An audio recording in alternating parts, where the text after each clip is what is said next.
오늘 요소서의 5장의 말씀을 가지고요. 따름을 위한 멈춤이라는 제목으로 좀 말씀을 나누려고 합니다. 따름과 멈춤은 거의 비슷한 의미도 있지만, 그죠? 이 멈춤을 통해서 하나님을 따른다는 것이 무엇인지 좀 살펴보려고 합니다. 오늘 함께 읽은 본문의 말씀은 5장 전체를 읽어보시면 생략이 되어도 여호수아서라는 이 말씀에는 크게 지장이 없는 것처럼 보여지는 본문입니다. 왜냐하면 여호수아서는 말씀은, 그죠? 가나안 땅을 이제 정탐을 하고 다시 정복해가는 과정 가운데, 전진해가는 과정 가운데 있는 말씀인데, 오늘 말씀은 멈추어야 한다라는 하나님의 말씀이거든요. 5장 이 본문의 말씀이 생략이 되어도 없어도 전체 여호수아서 말씀을 읽어가기에는, 이해해 가기에는 부족함이 없는 말씀입니다. 그런데 하나님은 왜 이 말씀을 이 5장 이 부분에 기록해 두고 있었을까 생각해 보려고 합니다. 오늘 본문의 이 말씀의 배경은 이렇습니다. 여호수아의 말씀 잘 아시듯이 모세가 죽은 이후에 이스라엘의 리더가 누가 됩니까? 여호수아가 이스라엘의 리더가 됩니다. 리더가 되기를 좋아했겠습니까? 아니면 버거워했겠습니까? 여호수아 입장에서. 다들 끄떡끄떡 하시는데 버거웠을 것입니다. 아니, 두려웠을 것입니다. 여기 지금 제가 2년 전에 뵀던 성도님보다 더 많이 계시는 것 같아요. 그죠? 지난주가 10주년 기념 예배 드리셨는데 축하드립니다.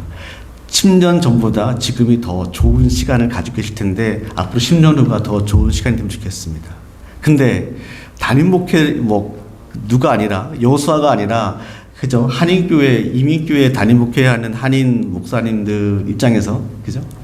리더가 되어진다는 것이 쉽지가 않겠죠. 근데 이 출애굽한 애굽에서 종살이 하던 사람들을 이끌어야 하고 광야에서 40년을 살았던 사람들을 이끌어 가야 되는 여호수아 리더가 되어진다는 것이 참 쉽지 않았을 것입니다. 저는 아이 4명을 키우거든요. 딸 2에 아들 2를 키우는데 아빠인데 4명의 아이를 키우는 것도 버거워요. 집에 고양이 3마리를 와이프가 키우는데 고양이 키우는 것도 참 버거워 보이더라고요. 근데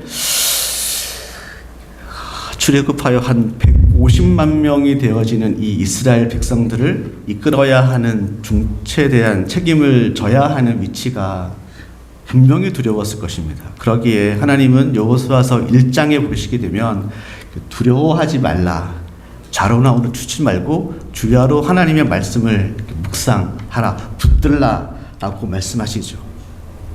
여호수아는 순종합니다. 그리고 전진하여 가나안 땅을, 약속의 땅을 향하여 나아가게 됩니다. 여호수아는 여리고에서 2명의 정탐꾼을 여리고로 보내는 장면이 있습니다. 그건 극복이라고 표현할 수 있을 거예요.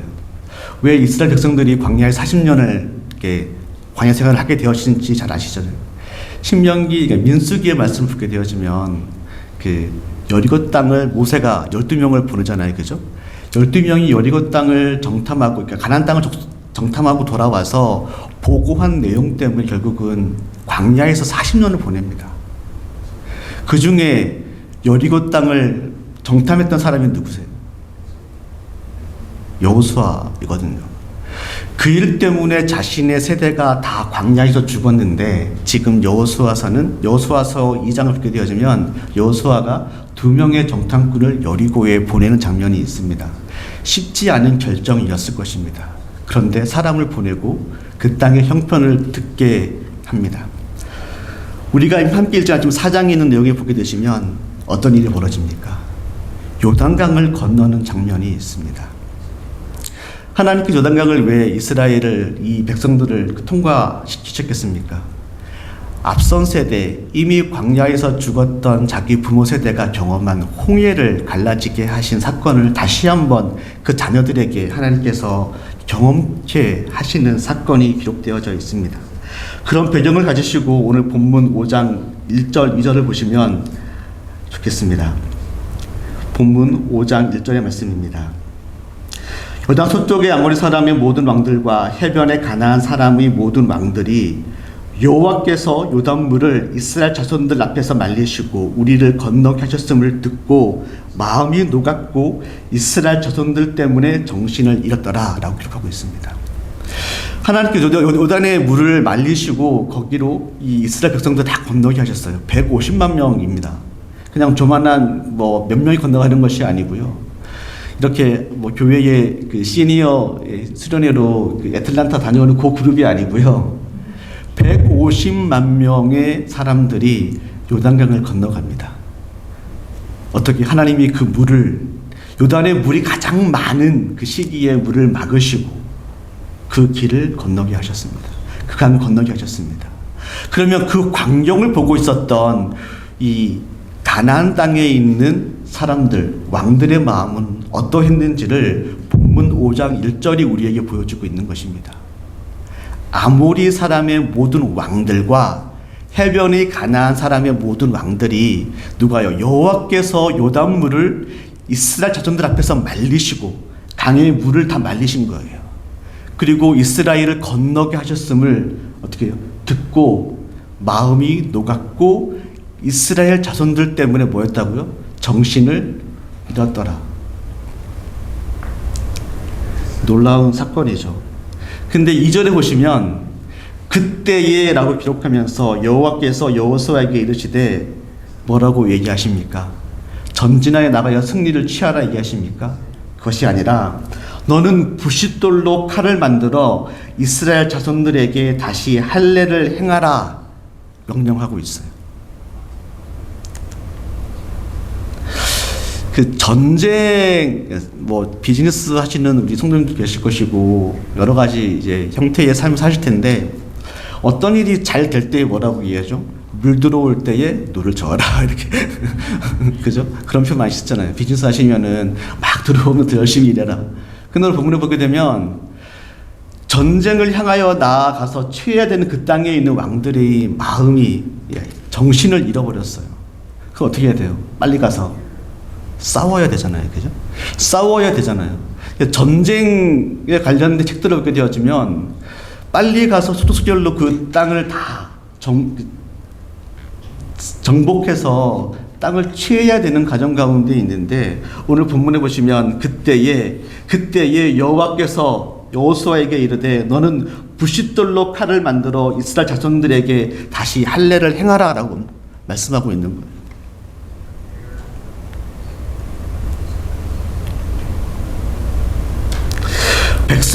이스라엘 백성들의 사기는 충천합니다. 지금 뭐 하라 그러면 다 할 수 있을 것 같아요. 전진하라 그러면 뭐 100m, 200m, 1000m 달려갈 것 같은데 하나님은 반대로 멈추어 서라 이렇게 말씀하시는 것이죠.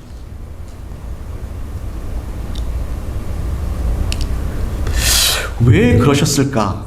이런 질문을 해볼 수 있어야 될 것 같습니다. 왜 하나님은 전진이 아닌 할례를 위하여 멈추라 하시는지 그 뜻을 몇 가지 살펴보려고 합니다. 첫 번째로는 이 할례를 행하기 위한 멈춤은 먼저 하나님과 너희 이스라엘 백성들 간의 관계를 정립하라는 것이에요. 우리가 어떤 일인가를 잘 하려고 할 때에, 잘 될 때에 하나님이 잠시 멈추라 말씀하시면 더 중요한 것이 무엇인지 살펴보라고 이야기하시는 것입니다. 하던 일이 너무 잘 되고 있었는데 갑자기 하나님 멈추라 하시면 그 상황에서 내 삶의 우선순위가 무엇인지 점검해 볼 필요가 있다는 것입니다. 할례가 무엇입니까? 할례는 아브라함에게 하나님께서 명령하신 일입니다. 하나님의 언약 백성이 되어지는 증표로 남자의 생식기의 표피를 잘라내는 일을 행하라 말씀하시는 것입니다. 근데 왜 여호수아에게 시점에서 이런 명령을 하셨을까? 당시 이스라엘 백성들은 40여 년간 광야 여행길에 있었습니다. 그래서 광야에서 태어난 자녀들은 할례를 받지 못하였습니다.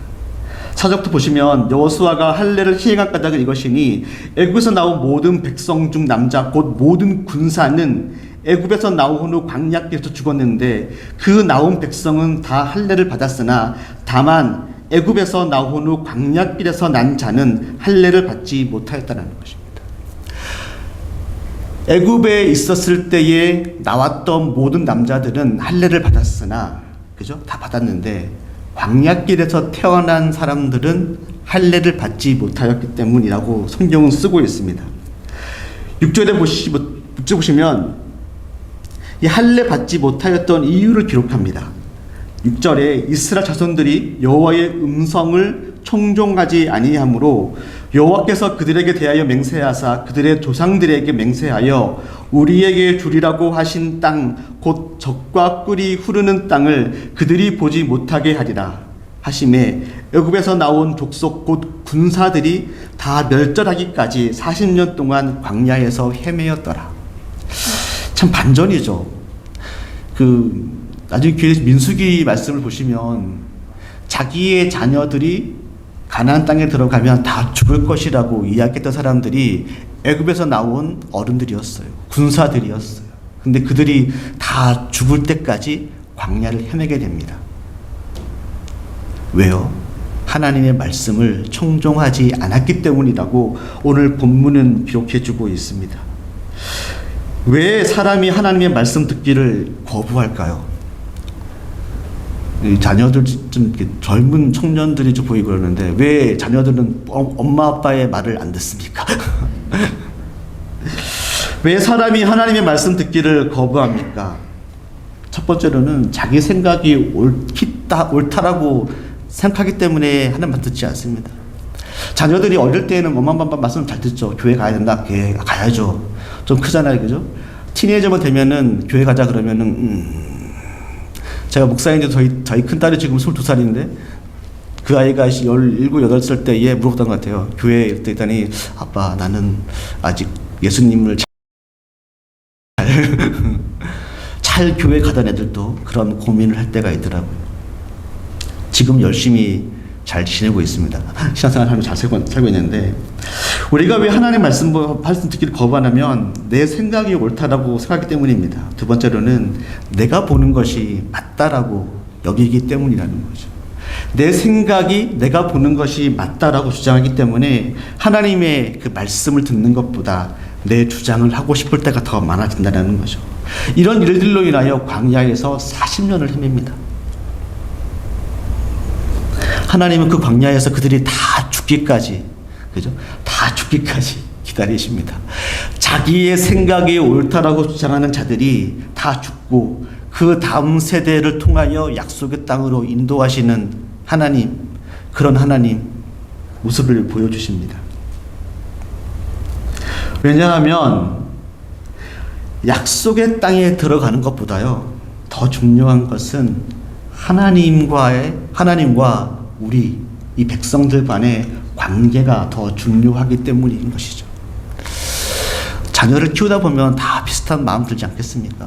자녀가 잘 되는 거 중요하죠. 근데 잘 되는데 부모와의 관계가 좀 소원해지면 뭘 더 원하세요? 자녀가 더 잘 되는 것? 더 좋은 직장에서 더 좋은 연봉 받는 거 좋아하세요? 아니면 부모인 나와 이 이민 생활의 외로움을 함께 좀 이게 나와 대화할 수 있는 자녀가 더 좋으세요? 둘 다 되면 더 좋을 것 같긴 한데 하나님은 약속의 땅에 들어가 살아가는 그 백성들의 삶을 기대하시죠. 근데 더 앞서 원하시는 것은 하나님인 나와 너희와의 관계를 정립하라는, 너희가 나의 언약의 백성인 징표를 가지라 말씀하시는 것입니다. 하나님이 우리에게 원하시는 것은 우리의 삶의 우선순위가 어디에 있어야 하는지를 말씀해 주고 있는 것입니다. 너희의 삶의 우선순위가 하나님의 백성임을, 너희가 하나님의 백성임을 먼저 기억하라고 말씀하고 있는 것입니다. 우리에게 주어진 일에 있어서 그 일을 잘 감당하는 것 중요합니다. 가정의 아버지로 어머니로 역할 잘 하셔야죠. 자녀로서 직장인으로서 회사원으로서 여러 가지 일을 하실 때에 그 일을 잘 감당하시는 것 너무나 중요합니다. 그런데 그 일함에 앞서서 하나님 원하시는 것은 너와 나와 관계가 어떻게 되어져야 하느냐를 더 우선시 여기고 있음을 기억하시면 좋겠습니다. 특별히 미국에 살다 보면 저도 여러 교회 경험했거든요. 제가 참 시카고에서 5년 살고 버지니아 5년 살고 애틀란타 1년과 함께 LA 5년을 살고 지금은 다시 애틀란타 와가지고 20년째 이제 살고 있는데, 그리고 여러 교회를 사역을 했었거든요. 성도님들 가운데 성도님들, 교인들 뭐 표현을 할 수 있겠지만 사업이 잘 되시는 분들이 많았겠죠. 근데 사업이 잘 됐는데 오히려 삶이 더 피폐해지는 분들도 또 보게 됩니다. 왜냐하면 하나님과의 관계 정립이 안 되어져 있는데요. 물질에 주어지는 이 복이, 풍요로움이 더 가정을 어렵게 만드는 경우들을 종종 보게 됩니다. 십자가 은혜교회 성도님들은 그 물질의 풍성함도 누리시는데 더 앞서서 하나님과의 관계가, 하나님과 동행하는 기쁨 가운데 주어지는 물질의 풍성함도 더 누리시면 좋겠습니다.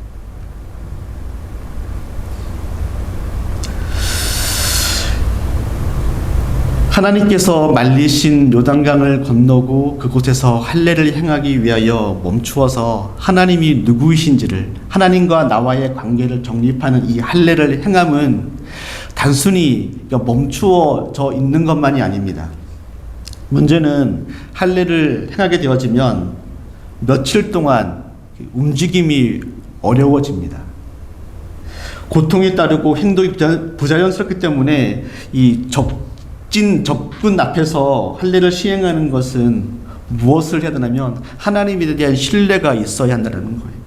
그래서 두 번째 교훈은, 이 멈춤은 하나님을 훈련하는 것이에요. 하나님을 훈련하는 것. 이스라엘 백성이 요단을 건너서 이 길갈이라는 곳에 진을 친 것이 첫째 달 10일이라고 여호수아서 4장 19절에 기록하고 있어요. 요단을 건너가서 길갈이라는 땅에 진을 친 것은 첫째 달 10일.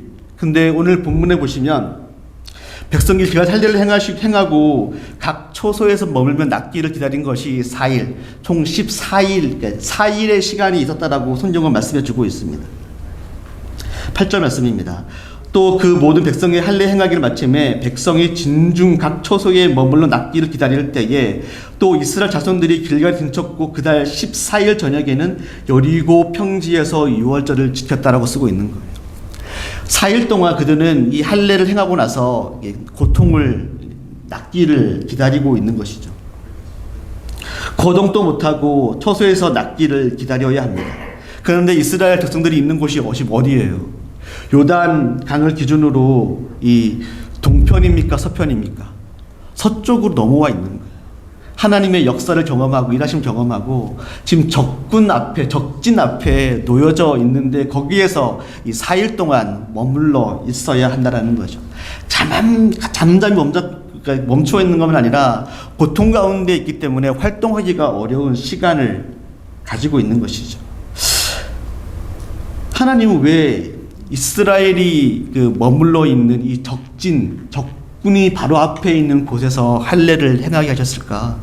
하나님을 신뢰하는 삶을 살도록 그것을 원하시기 때문에 하나님은 그 적군 안에서 이 일을 행하고 있음을 보여주고 있습니다.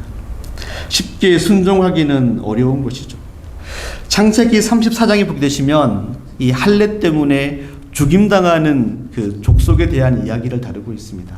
야곱의 딸이었던 디나가 그 땅의 딸들을 보기 위해 나갔다가 그 세겜에게 강간을 당하고 나서 야곱의 아들들에게 야곱에게 이야기를 하죠. 너희 딸을 자기의 아내로 삼게 해달라고 이야기를 할 때에 야곱의 아들들이 꾀를 냅니다. 너희가 할례를 다 행해서 우리가 또 동일한 할례를 행하면 우리가 딸을, 자기 동생을 너와 결혼시켜 주겠다라고 이야기를 하죠. 그래서 다 할례를 행합니다. 어떻게 되죠? 그들이 낫기 전에 쳐들어가서 다 죽입니다. 할례를 행하면 그만큼 고통이 있어서 행동하기 부자연스럽기 때문에 다 죽임을 당하는 것이죠. 그런 역사를 다 안고 있는 것이죠. 근데 지금 이스라엘 백성들은 이 길갈이라는 곳에서 진치고 있는 그곳에서 할례를 행합니다. 하나님에 대한 신뢰가 없으면 행할 수가 없는 것이죠. 하나님이 왜 이 요단을 건너서 서편에서 그곳에서 진을 치고 할례를 행하게 하셨을까? 요단을 건너을 통해서 하나님이 누구이신지를 경험하게 하신 분이라는 거예요. 하나님은 무작정 나를 신뢰하라 이렇게 말씀하시는 분이 아니시죠. 그들이 이미 위대하신 하나님을 경험하신 겁니다. 요단의 물을 말리시고 그 땅을 건너게 하신 하나님이시라면 이 땅에 들어와 있지만 내가 받아들이기 어려운 상황의 이야기를 하실지라도 그 하나님의 말씀에 순종해 가는 일을 보여주신다는 것입니다. 신뢰는 그저 말로 하는 것이 아니라는 것입니다. 우리의 행동으로 옮겨야 되는 거죠. 아빠, 엄마 믿는다라고 하는데, 그죠? 저 캠퍼스 사역할 때에 같이 학생들하고 하는 게임 중에 하나가 뒤에 있을 테니까 이렇게 그냥 넘어지라고 하는 거 아시죠? 너 받쳐줄 거니까 뒤로 너의 몸을 맡겨. 근데 뒤에 있는 사람을 신뢰하지 못하면, 그죠? 뒤로 넘어지는 게 어렵겠죠. 오늘 집에 가서 한번 아내는 남편에게, 남편은 아내에게, 자녀는 아빠에게 한번 아빠 잡아줘 하고 넘어가면 신뢰하지 못하면 큰 사고가 나겠죠. 다치게 되겠죠. 하나님은 그 백성들이 하나님을 신뢰하는 자리로 나아가도록 훈련시켜 주고 계셨습니다. 요단을 말리신 사건은 단순히 아빠, 엄마, 앞선 세대가 경험한 기적이 아니라 지금 그 땅을 건넌 다음 세대 사람들이 경험하게 된 하나님의 능력의 손을 경험한 그 일 이후에 하나님은 그 땅에서 하나님 더욱더 신뢰하도록 할례를 행하라, 멈추어 서라 말씀하고 있는 것입니다. 세 번째 살펴볼 것은 따름을 위한 멈춤. 세 번째 의미는요, 과거의 수치를 떠나게 하시는 것이랍니다. 하나님은 이스라엘 백성들이 애굽할 때에 그 땅에서의 수치 하나를 제거해 주셨어요. 400년간 종살이했던 그들, 노예였던 그들을 이제는 노예가 아니라 애굽의 종이 아니라 하나님의 군대로, 하나님의 백성으로 삼아 주셨어요. 근데 문제는 무엇입니까? 애굽에서는 벗어나 이 몸은 벗어났는데 아직도 그들의 마음속에 삶에 잠겨져 있었던 신에 대한, 자신의 존재에 대한 수치는 그들 가운데 남겨져 있는 것이죠. 본문 9절 말씀입니다. 함께 한번 읽으면 좋겠는데요. 본문 9절.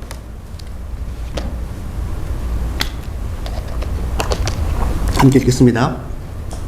여호와께서 여호수아에게 이르시되 내가 오늘 애굽의 수치를 너희에게 떠나게 하셨다 하셨으므로 그곳 이름을 오늘까지 길갈이라 하느니라. 이 애굽의 수치, 아까 말씀드린 대로 400년 동안의 애굽의 종살이 하던 이스라엘에게 종이 아니라 하나님의 자녀임을 말씀해 주셨습니다. 하나님의 명령에 따라 길갈에서 할례를 행함으로 이스라엘 백성은 과거 애굽의 노예가 아니라 하나님의 백성이 되는 것입니다. 오늘을 사는 우리도 애굽의 수치와 같은 존재였던 것 기억하십니까? 우리가 과거에는 예수 그리스도를 믿기 전에는 누구의 종이었죠? 에베소서 2장에 쓰고 있듯이 우리는 허물과 죄로 죽었던 존재들이었습니다. 애굽의 수치를 가지고 살았던 사람들 동일하게 우리도 허물과 죄로 죽어있고 하늘의 이 어둠의 공중곳을 잡은 자를 따랐던 어둠의 자녀들이었는데 예수 그리스도를 믿음을 통하여 이제는 하나님 백성이 되어진 존재인 것입니다. 예수 그리스도를 영접하기 전에는 우리 모두는 세상 풍조를 따르고 공중곳을 잡은 자를 따랐고 육체의 욕심을 따라 살았던 자들입니다. 마치 애굽의 추처럼 말입니다. 그러나 하나님 우리를 예수 그리스도의 십자가의 보혈을 통하여 그 수치를 떠나게 하셨음을 믿으시면 좋겠습니다. 단순히 과거에 내가 그리스도 밖에 있었던 자였는데 그리스도 안에 머무는 존재, 그 존재, 더 나아가서 이제는 나는 그리스도 안에 내가 새로운 존재가 되어졌는데 내 삶에 아직도 남아져 있는 옛사람의 성품까지 그 수치를 하나하나씩 버려가면 좋겠습니다. 떠나보내면 좋겠습니다. 예수 그리스도를 믿기 전과 믿은 이후에 우리의 삶이 어떻게 변화가 좀 있으십니까? 예수 그리스도를 믿기 전의 나의 삶과 예수 그리스도를 믿은 이후의 나의 삶은 어떠세요? 이런 질문을 하면 답하기가 참 어렵긴 한데, 예수 그리스도를 믿고, 그죠? 구주를 영접하고 하나님 백성이 되어지면 내 삶에 특별한 변화가 있을 것 같은데, 특별한 변화는, 보여지는 변화는 없죠. 내 있는 위치 그 자리에 그대로 있고 내가 하고 있는 일 그대로 하고 있는데, 나의 신분의 변화는 있지만, 그죠? 내 신분의 변화는 있지만 내 안에 고민하고 있는 부분들은 아직도 잘 정리가 되지 않을 때가 참 많습니다. 예수 그리스도 내 삶의 구주를 영접하고 이 땅에 살아가는데 하나님은 그냥 이 땅에 두시는 거잖아요, 그죠? 예수님 믿었는데 바로 하늘나라로 가는 것이 아니라 이 땅에서 하나님의 백성으로의 삶을 살아가셔야 되는 겁니다. 근데 아직도 내 안에는 남아져 있는 옛 습관들이, 옛 성품들이 남아져 있죠. 하나님은 멈춤을 통하여 따르기 원하시는데 그 따른 가운데 내 안에 머물러져 있는, 내 안에 아직도 내 안에 가두어져 있는 옛 사람들을, 옛 자아들을 이렇게 떠나 보내기 위해서 우리를 어디에, 적진 가운데 때로는 멈추어 하나님을 따르도록 명령하고 있다는 것입니다. 다 할 수는 없지만 우리의 속사람 가운데, 삶 가운데 아직도 내 안에 멈추어져 있는, 그러니까 머물러져 있는, 내 안에 남겨져 있는 옛 성품, 옛 자아가 있다면 예수 그리스도 안에서 새로운 피조물이 되어지기를 간절히 소망하여 예수 그리스도 안에 나와 있는데도 불구하고 아직도 내 안에 남아져 있는 이 애굽의 수치와 같은 것이 남아져 있다면, 하나님이 원하시는 것은 때로는 이 멈춤, 하나님과 관계를 정립하는 시간을 통하여 더욱더 벗어버리고 예수 그리스도 안에서 새로운 피조물의 삶을 살기를 간절히 바라고 있는 것입니다. 우리의 삶은 어디에 서 계십니까? 하나님이 나의 하나님이십니까? 그 백성으로 하나님을 신뢰하고 하루의 삶을 살아가고 계십니까? 하나님은 자신의 백성이 애굽의 수치 가운데 있기를 원하지 아니하십니다. 그러나 우리가 주님의 말씀 순종하지 않을 때에 하나님은 세상으로부터 하나님 수치를 받으시잖아요. 나는 예수님을 믿는데 나의 삶 때문에 때로는 하나님이 욕을 먹을 때가 있죠. 이 본문의 애굽 수치 가운데 또 하나는 하나님을 향한 사람들이 이야기하고 있는, 하나님이 받으신 수치가 있는 거예요. 하나님이 그들을 애굽에서 출애굽해서 광야에서 이렇게 헤매게 하시잖아요, 그죠? 그 사실을 보고 있는 믿지 않는 사람들은 뭐라고 이야기하겠어요? 그 하나님이, 그들이 믿는 하나님이 그들을 광야에서 죽이려고 광야에서 그들을 헤매게 하는구나. 누구를 뭐라 하고 있는 거예요? 하나님을 뭐라 하고 있는 것이죠. 동일하게 이 땅에 예수 그리스도 안에 삶 살고 있는데 내 삶 때문에 하나님이 받으시는 수치가 있는 것이죠. 예수 그리스도를 믿는다라고 하는데 내 삶이, 나의 부족한 삶 때문에 하나님이 세상으로부터 받는, 세상 사람들에게 받는 수치가 있다라는 거예요. 하나님은 오늘 이 본문 말씀을 통하여 그 수치를 떠나 보내시는 것이죠. 그 백성이 하나님을 신뢰함을 통하여 하나님이 하나님 되심을 다시 한번 보여주고 있다는 것입니다. 그 삶이, 그 모습이 우리의 삶에서도 이루어지기를 간절히 소망합니다. 하나님은 우리가 무슨 일을 하였느냐, 그 일에 앞서서 너와 내가 무슨 관계에 있느냐 질문하시는 분이십니다. 지금 우리의 걸음이 전진, 이십니까? 아니면 전진하기 바라는 마음이 크십니까? 그런데 하나님 말씀하시기를 잠시 멈추라 말씀하시며 너와 나와의 관계를 살펴보시고 이 교회, 십자가 은혜의 교회와 하나님과의 관계를 살펴보시고 그런 시간이 되시기를 간절히 소원합니다. 그럴 때의 그 멈춤은, 잠시 멈춤은 멈춤으로 끝나지 않습니다. 하나님의 뜻을 따르기 위한, 따라가기 위한 멈춤이 되어지는 것입니다. 그 멈춤은 더 전진하여 일하실 하나님을 신뢰할 때에 멈출 수 있는 시간이 되어집니다. 그 멈춤은 우리가 당한 수치를 떠나게 하시는 하나님의 일하심을 기억하시면 좋겠습니다.